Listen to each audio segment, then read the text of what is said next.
అన్నయ్య గారు. ఎవరిని? మిమ్మల్ని. ఏంటి చెల్లయ్యమ్మ గారు? ఆ వచ్చే పెళ్లి కొడుకు ఎవరో మీకు తెలుసా? ఆ పెళ్లి కొడుకు మీకు తెలుసు, నాకు తెలుసు.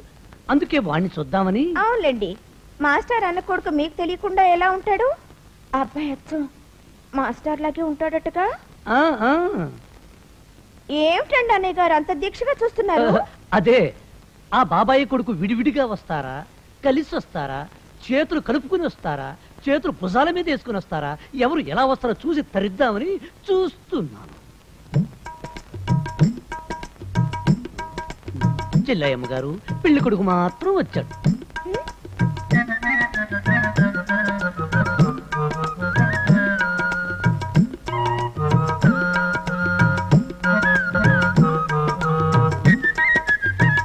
నమస్కారం అండి. మీరు? నువ్వు? నా పేరు రాజా. బాబాయ్ నన్ను ఇక్కడికి పంపించారు. అలాగా? అవునత్తయ్య గారు. నానా, నేను నీకు అత్తయ్యను కాదు బాబు, పిన్ని అని పిలు. అమ్మో, వీడు వరస చూస్తే ఒకేసారి ముగ్గురిని పెళ్లి చేసుకునేటట్టున్నాడు. అవును, మీ బాబాయ్ గారు రాలేదా? ఇద్దరం కలిసే బయలుదేరం పిన్ని గారు. తీరా గుమ్మం దాటే ముందు నానమ్మకు సీరియస్ గా ఉందని హాస్పిటల్ నుంచి ఫోన్ వచ్చింది. పాపం, నేను అసలు ఈ ప్రోగ్రామే వాయిదా వేద్దామన్నాను. కానీ బాబాయే సెంటిమెంటు అది ఇది అని బయలుదేరమన్నారు. అమ్మ నీ అమ్మ, ఎక్కడ నొక్కలో అక్కడ నొక్కాడు.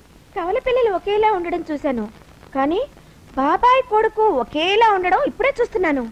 బాబు, నువ్వు అచ్చం ఆయనలాగే ఉన్నావు. ఆయనలాగా ఏంటి? ఆయనే. మామయ్య. ఎవరిని? నన్నే. అవును, మిమ్మల్ని మామయ్య గారు. అసలు మా బాబాయ్ ఇక్కడ పనిచేస్తున్నారు కాబట్టి ఇక్కడ ఉన్నారు. మీరెందుకున్నారు ఇక్కడ ఓసీలో తిండి దండగా? ఇదిగో, ఎంతవరకు మాట్లాడాలో అంతవరకే మాట్లాడు, ఎక్కువగా మాట్లాడకు. కాస్త తప్పుకోండి. పిన్ని గారు, మా బాబాయ్కి ఈయనే సంగీతం నేర్పానని చెప్పుంటారే? అవును, చెప్పారు. అసలు హార్మోనియంకి ఎన్ని మెట్లుంటాయో తెలుసేమో అడగండి. ఏమన్నయ్య గారు? ఇదిగో, హార్మోనియంకి ఎన్ని మెట్లున్నాయో ఎన్ని పుల్లలున్నాయో లెక్క పెడుతూ కూర్చుంటే ఇంకా వాయించేది ఎప్పుడు? అందుకే నా దృష్టి ఎప్పుడు వాయింపుడు మీదే. అవును, ఇంతకీ నువ్వు అమ్మాయిని చూడడానికి వచ్చావా, నన్ను చూడడానికి వచ్చావా? చెల్లయ్యమ్మ గారు, చెల్లయ్యమ్మ గారు, వెంటనే అమ్మాయిని పిలిపించండి. ఊరుకో రాజా, పాప అన్నయ్య నేర్పించుకో. రాధా, కీర్తన్.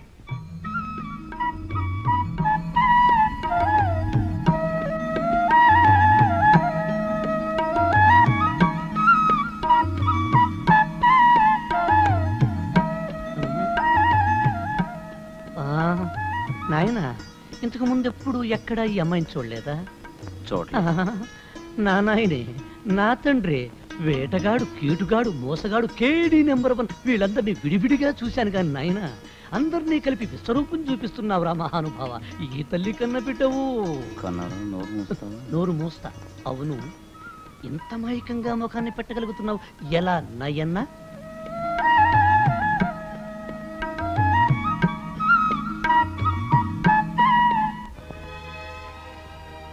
గీత, నువ్వు ఇప్పుడు అచ్చం మీ అమ్మలాగే ఉన్నావమ్మా. వాళ్ళిద్దరూ బ్రతుకుంటే ఎంత ఆనందించుండేవారో. అత్తయ్య, శీఘ్రమేవ కళ్యాణ ప్రాప్తిరస్తు. రామా.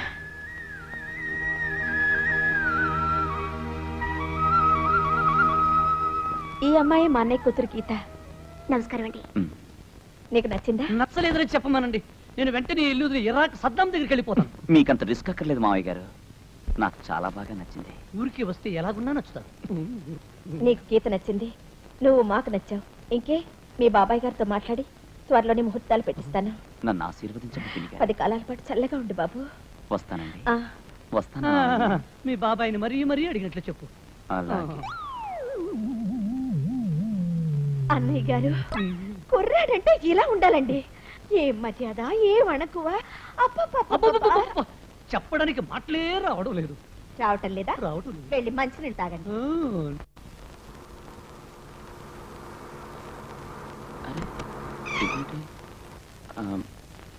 పిన్ని గారు, మీరు? రాజా, నీకోసం ఎదురు చూస్తున్నాను. నీతో కొంచెం పర్సనల్ గా మాట్లాడాలి. అలా వెళ్దామా? రాజా, చాలా రోజుల నుంచి నేను ఒక విషయాన్ని మనసులో పెట్టుకుని మదన పడిపోతున్నాను. అది ఎవరితో చెప్పాలి, ఎలా చెప్పాలి, ఎప్పుడు చెప్పాలి అని నేను ఆలోచిస్తూనే ఉన్నాను.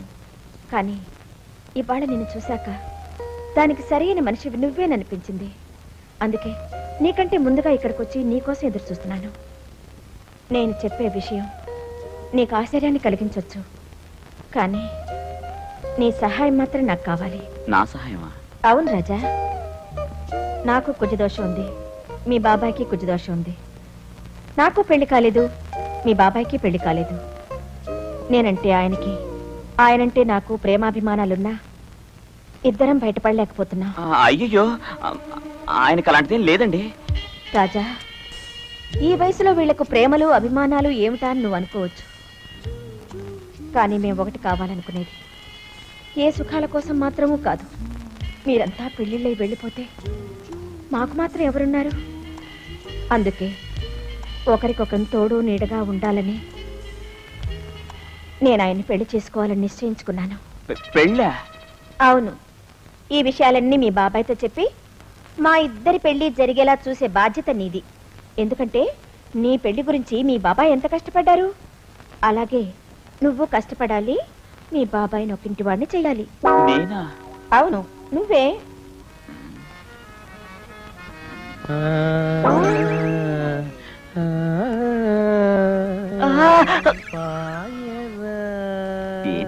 వచ్చేసాడు సార్. అయ్యా ఎన్నంగా ఏంద్రీ? నమస్తేనా భాయ్ సాబ్. రాజా, అమ్మా రాజా, అమ్మా రాజా, అమ్మా. ఆయన ఎందుకమ్మా పిలుస్తారు? పాపం అజీర్ణమేమో అర్జెంటుగా పరిగెడుతున్నాడు. అబ్బా, ఏమిటయ్యా నీ గోల? ఎవరు నువ్వు? అది కదమ్మా, at the age of 55, 3000 rupees salary. Babu Raja, operation చేసినా నేను బతికి బట్ట కడతానంటావా? అమ్మా, నువ్వు నిక్షేపంగా ఉంటావు సరేనా? అది కాకుండా ఇక నుంచి నువ్వు కష్టపడకూడదని నీకు చేదోడు వాదోడుగా ఉండడం కోసం. ఉండడం కోసం కోడల పిల్లని తీసుకొస్తున్నావా? ఎవర్రా అమ్మాయి? ఈ ఊరేనా? అవునమ్మా, చాలా పెద్దింటి అమ్మాయి. మరింకే ఒకసారి ఇక్కడ తీసుకురాలేకపోయావా?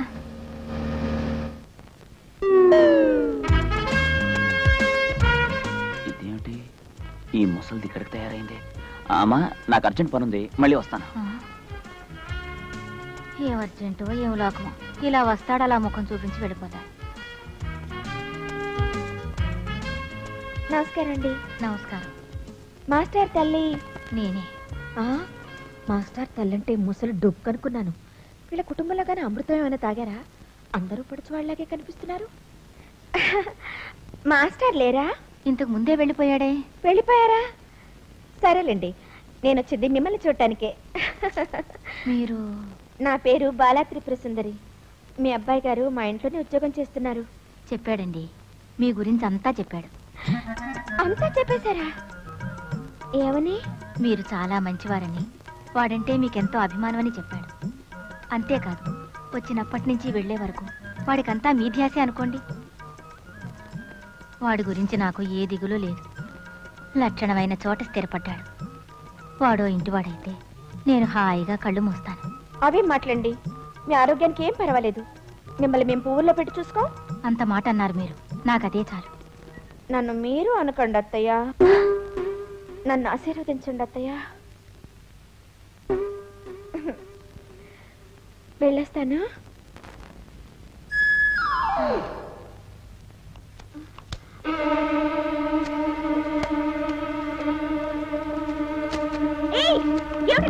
ఏం చేస్తున్నారు ఇక్కడ?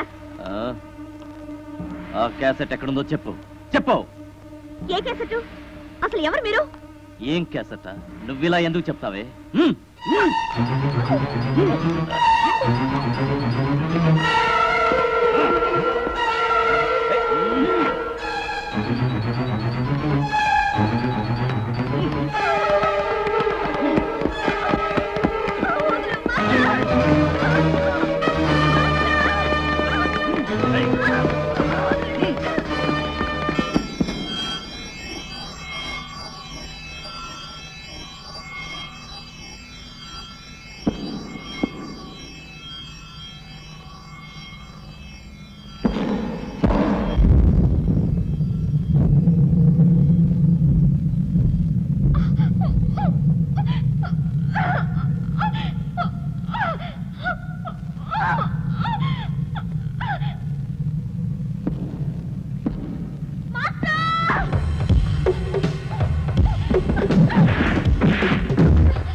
తర్వాత చెప్తా తప్పుకో.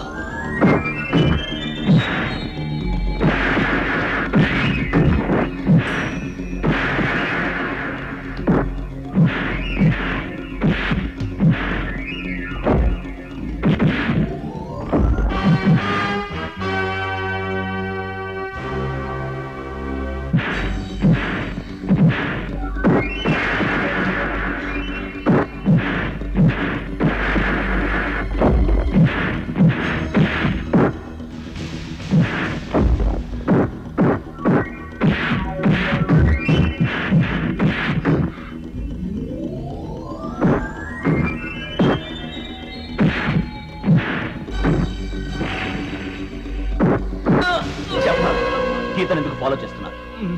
చెప్పరా క్యాసెట్ కోసం. ఏం క్యాసెట్? Video cassette. ఏముంది అందులో? అందులో అందులో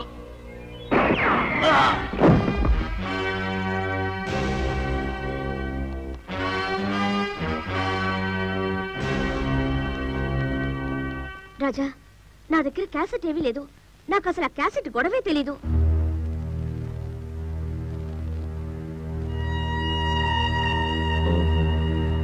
అయితే అది నా దగ్గర ఉన్న క్యాసెట్ అయి ఉంటుంది. నీ దగ్గరుందా? ఆ, అదంతా చెప్పాలంటే నేను మ్యూజిక్ టీచర్గా ఎందుకు వేషం వేయాల్సి వచ్చిందో నీకు వివరంగా చెప్పాలి.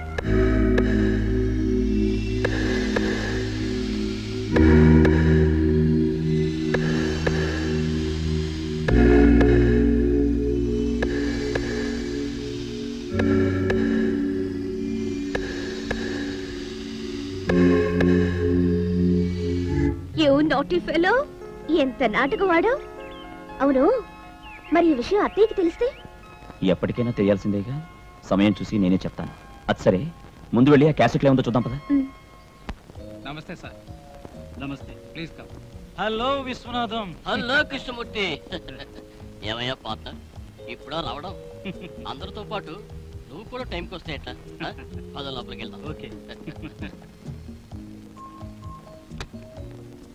రా కృష్ణమూర్తి, రా.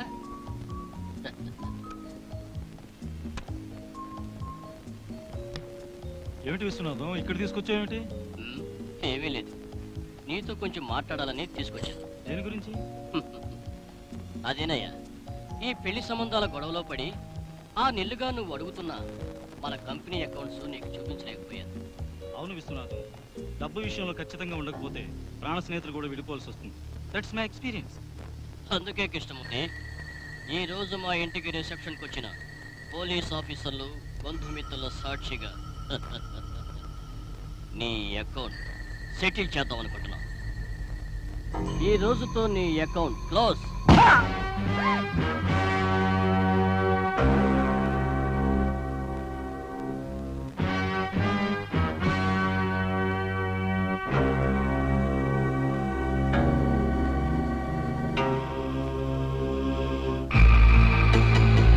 ఫినిష్. కృష్ణమూర్తి కీర్తిశేషుడైపోయాడు. సరిగ్గా నేను, అమ్మాయి, అల్లుడు, ఐజీ గారు కలిసి స్టిల్లు తీయించుకుంటుండగా నువ్వు ఆ గదిలో ఉన్న టేప్ రికార్డర్ ఆన్ చేయి. దానిలో నేను ముందే పిస్టల్ సౌండ్ రికార్డ్ చేసి పెట్టాను. దాంతో కృష్ణమూర్తి ఆత్మహత్య చేసుకున్నట్టు జనాన్ని, పోలీసుల్ని నమ్మించాలి. ఓకే? Okay sir.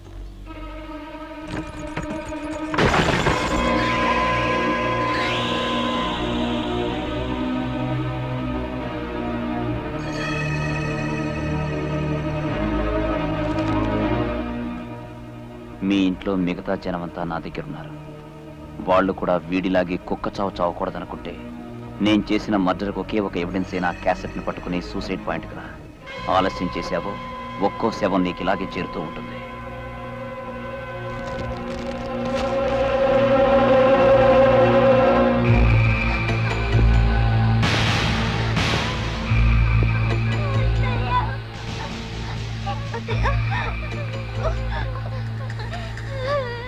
కాళ్ళు తిమ్మిరెక్కిపోతున్నాయి అత్తయ్య. కాళ్ళు నొప్పేస్తున్నాయి అత్తయ్య.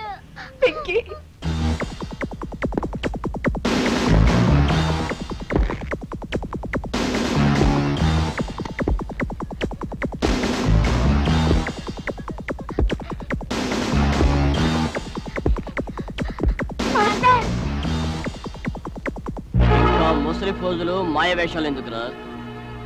నీ దొంగ బతుకంతా మాకు తెలిసిపోయింది.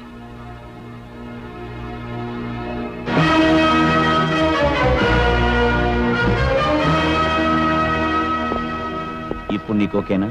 మర్యాదగా క్యాసెట్ లేదా వాళ్ళు నువ్వు ఇక్కడే సమాధి అయిపోతారు. Mister Viswanath, surrender surrender. Andhra Pradesh newly appointed DIG Kannarao speaking. Surrender mister Viswanath, surrender surrender. Rai, ఎవరో చూడు. అలాగే సార్. ఇక్కడ ఎవరో లేరు సార్. లేదా? Mister Viswanath, surrender surrender. ఎరా జమ్మలమడుగు విశ్వనాథ్, ఎలా ఉంది మా ఐడియా? నువ్వు నేర్పిన విద్యే రివాల్వర్ సౌండ్ రికార్డ్ చేసి నువ్వు మర్డర్ చేసావు. మేము అదే పద్ధతిలో నిన్ను బొట్లో వేసాం. ఏమిటి బా లుక్కు? నువ్వేమన్నా సద్దాం హుస్సేనువా, జార్జ్ బుష్వా లుక్కులు గిక్కులు ఇవ్వడానికి? అవును, టోపీ ఏంటిపై? పేనుగురు కూడా రోగం ఏమైనా ఉందా? నిజంగానే పేనుగురికేసింది పట్టుదల. వాళ్ళ కట్లు ఇప్పు. గీత అంకుల్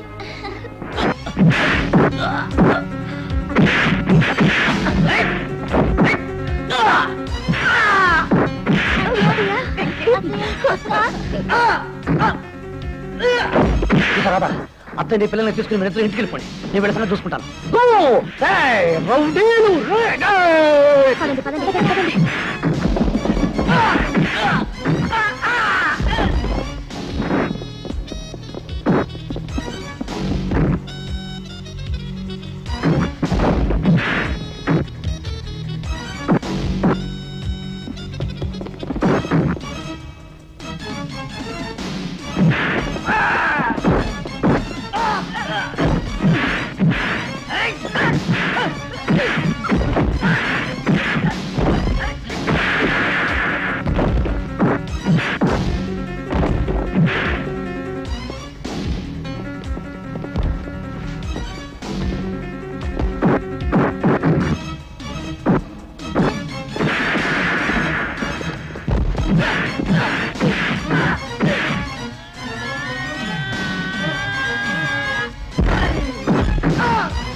వెళ్ళి పోలీసులు ఫోన్ చేస్తే పని అయిపోతుంది.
రాధా, ఏమైంది రాధా? లోపలికి వెళ్ళి తలుపేసుకుంది. నాకెందుకో భయంగా ఉంది. గంట నుండి లోపల ఉంది. ఏం చేసుకుంటుందో ఏమో. ఆంటీ, ఆంటీ తలుపు తీయండి. ఆంటీ, ఆత్మహత్య చేసుకోవడం పెరిగితాను. నా మాట వినండి ప్లీజ్, తలుపు తీయండి. అంటే ఇదేంటి తలుపెట్టుంటే అటు వెళ్తాడేంటి? బావా తలుపెట్టు. అత్తయ్య అత్తయ్య అత్తయ్య అత్తయ్య ఏమిటి మీ గోల? గంట సేపటి నుంచి నువ్వు లోపల ఉంటే మాకు భయం వేసింది అత్తయ్య. జుట్టుకు వేసిన నల్ల రంగు పోవడానికి కనీసం ఒక గంటైనా పట్టదా? కన్నా ఆంటీ లోపల లేదు, కిటికీలోంచి దూకేసి రైలు పట్టాల వెళ్ళిపోయిందో ఏమో. ఆంటీ రాజా, ఇక మీదటైనా అబద్ధాలు చెప్పడం మానవా?